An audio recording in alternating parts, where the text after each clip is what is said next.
collegiate game to now, his size is going to hold him back, and everyone talks about that. They also talk about how he exited in the postseason. So for me, I'm excited for Kyler Murray because I think he's taking all of those questions and using it as motivation, but more so he's letting us know exactly where his heart and his passion lies. And we all knew, I think when you saw him on the biggest of stages, that he loved football. Loves football.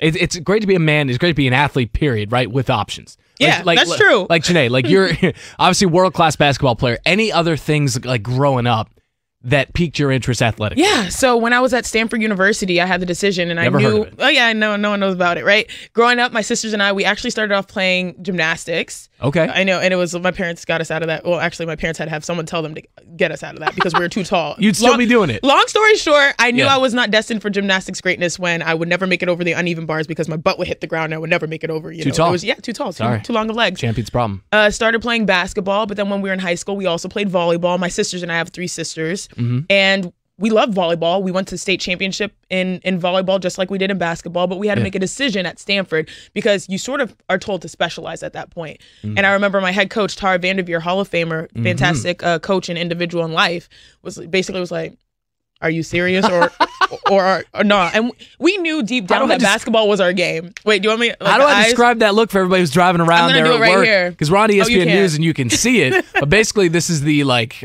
fix him with a look. Yeah, it was like she fixed it like a stern, really. What? You gonna try to do both? You gonna miss the whole preseason and all that? I was like, you're right. Let me stay in my lane. But for us, we always knew growing up, even though growing up we knew that volleyball was fun and it was great and we were good at it and we could probably do both. But how great would you be if you tried to do both? We just had the huge 30 for 30 with Deion Sanders, right? Yeah. Talking about how hard it was and how difficult it is for not only just you as an individual to manage, but organizations and separate sports to manage.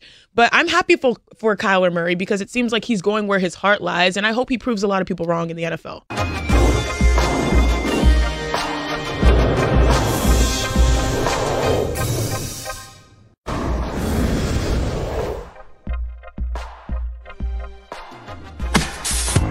The Stephen A. Smith Show on ESPN Radio is presented by Progressive Insurance. Guests on the Stephen A. Smith Show appear via the Shell Pennzoil Performance Line. And you can always get in touch with the show through the 1-800-Flowers Twitter feed.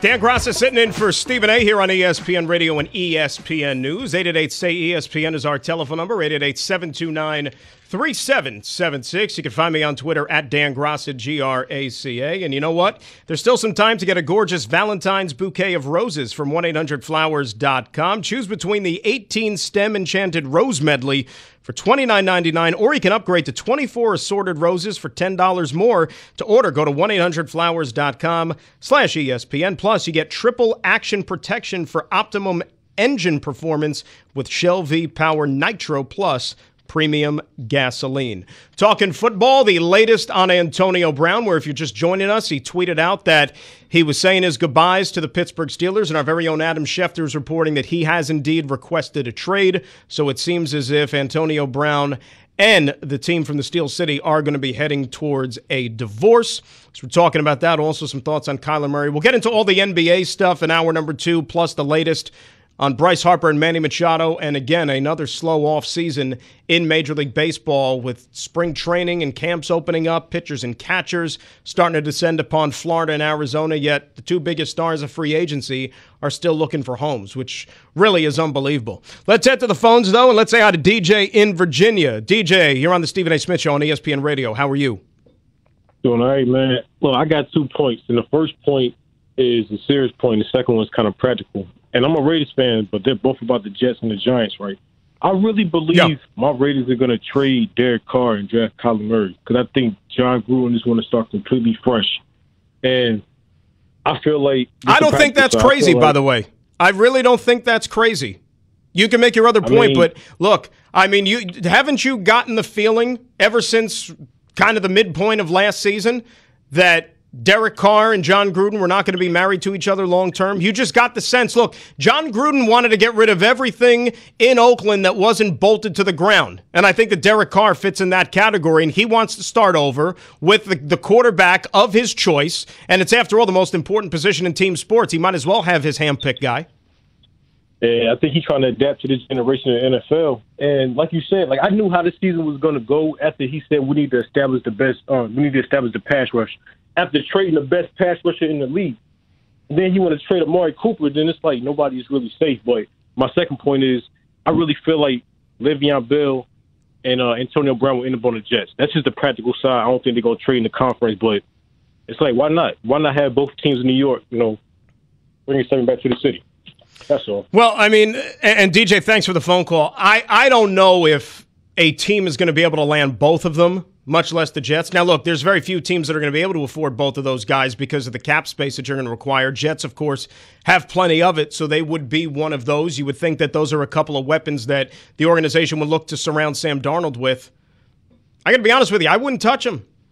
I'm iffy at best about the Jets maybe making a run at Le'Veon Bell because, again, this is 2019. How much money do you really want to allocate on a running back in this stage of the game in the NFL? I mean, Saquon Barkley, take him for an example, okay? Saquon Barkley was as good as anybody in the NFL at his position this past year. He won the Rookie of the Year. Guy had over 2,000 yards from scrimmage. He was awesome. Flat out awesome. All right? And the Giants, you cannot fault them for picking him with number 2 overall last year. But what did they win? Right? I mean, and that's the thing, and that's why when we got down to Baker Mayfield versus Saquon Barkley, even for the Rookie of the Year award on the offensive side of the ball, Barkley was great, but did it really make that big of a difference to the Giants in the grand scheme of things? Baker Mayfield, on the other hand, he put up numbers. He was very impressive, and the Browns won 7 games, right? The Browns had only won 1 game the previous 2 years. Browns didn't win a game this year until Baker Mayfield stepped on the field that Thursday night against the Jets in week number 3. And they won 7 games, which to the Browns and Browns fans seems like a 14-win season just because they haven't known what success is. So that's the thing. I mean, you have somebody like Le'Veon Bell. Yeah, he's good, but do you really want to pay him the kind of money that he's seeking? And after all he cares about is money.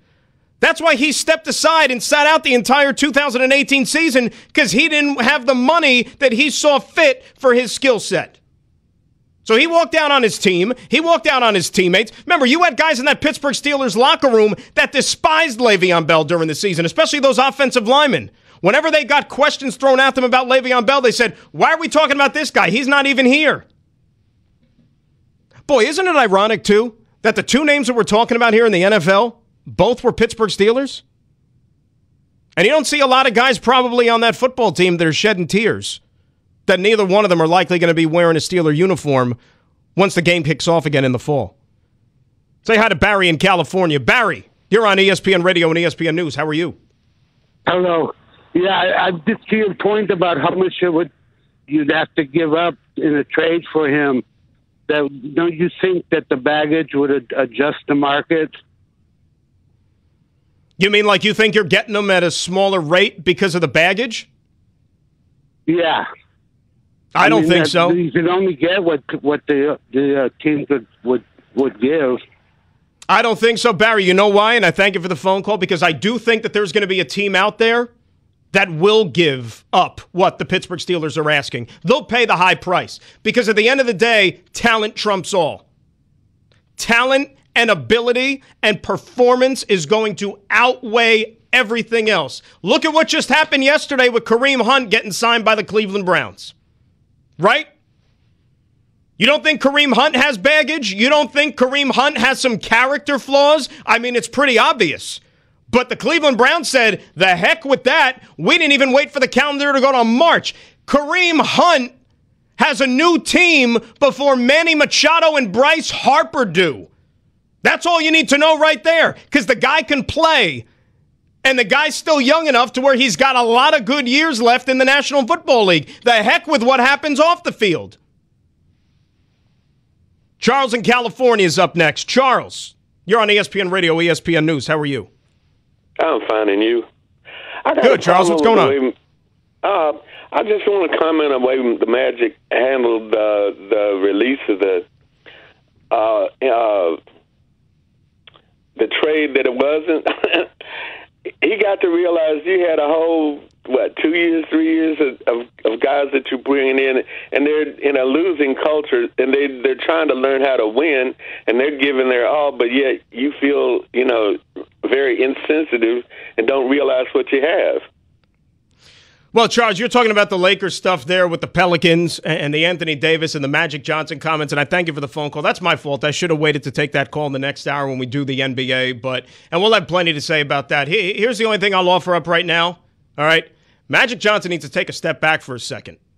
Take a step back, maybe go on a nice retreat for a week, maybe head to the beach, relax, chill out, because what you're starting to see here is that Magic Johnson, who, in my opinion, okay, the greatest Laker of all time, the greatest Laker of all time with the basketball in his hands as a player, as an executive, and even the cup of coffee he had as a coach, still's got a lot to learn. A lot to learn. All right? Remember you had Magic versus Larry Bird? That was the rival all throughout the 80s, Lakers, Celtics, all those years? All right? At least in terms of coaching / being an executive, Larry Bird is beating Magic Johnson's pants in that category. Okay? Magic needs to chill out here for a second. Let's say hi to Mike in Phoenix. Mike, you're on ESPN Radio and ESPN News. Hi. I think the Cardinals should trade for Le'Veon Bell for that first-round pick and a offensive lineman. This way it kind of frees up some cap space for the Steelers, gives them $1 million to do with what they want, picks up some cap space from the thing. It helps on your offensive line, and it also gets rid of the Kyler Murray issue. Wait, say again. So you think the Arizona Cardinals should trade the first overall pick? Is that what you said? First overall pick for Bell and an offensive lineman. Because let's face it, he's not going to go for anything less than a late round first pick to any other team. And most the cap space, it'll help you up. What about David Johnson, Mike? You got David Johnson on your team. If you put some decent pieces around him, David Johnson's still one of the best backs in football. You don't need Le'Veon Bell if you're the Arizona Cardinals. And by the way, and I thank you for the phone call, I mean, thank God, and I say this with all respect in the world, thank God you're not the general manager of my football team. Because if anybody in their right mind trades the number 1 overall pick in the draft for a running back, and I guess you said an offensive lineman too, you know what? Before you even, if I was the owner of that team, before the card was even turned in, I'd already be looking for a new general manager. I mean, that is career suicide. The number 1 pick for a running back and an offensive lineman.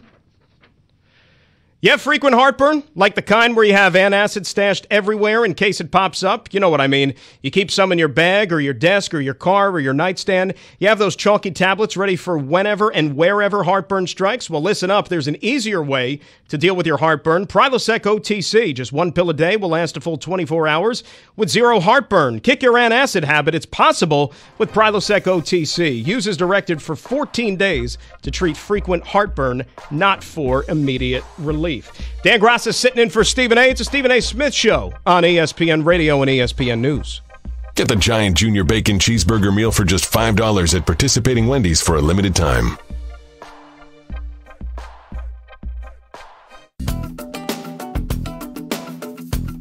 To be nobody but yourself in a world which is doing its best to make you everybody else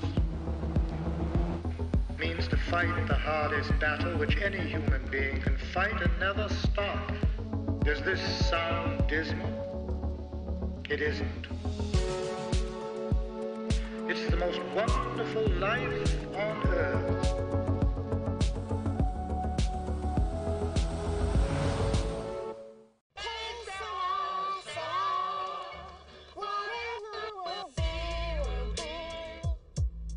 Future's not ours to see.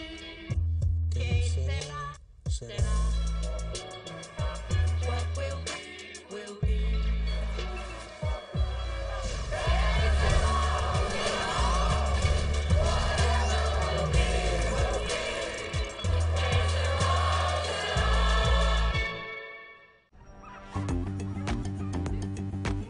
When late night cravings strike, you can now get rewarded and keep the party going. Introducing a rewards program made to keep modern life moving. These days, we all feel a little anxious sometimes. So I'm partnering with Cigna to remind you that how you're doing emotionally affects you physically. Go for your annual checkup and be open with your doctor about anything you're feeling. Physically and emotionally. Body and mind. Sweat! Dedication! Cupcakes!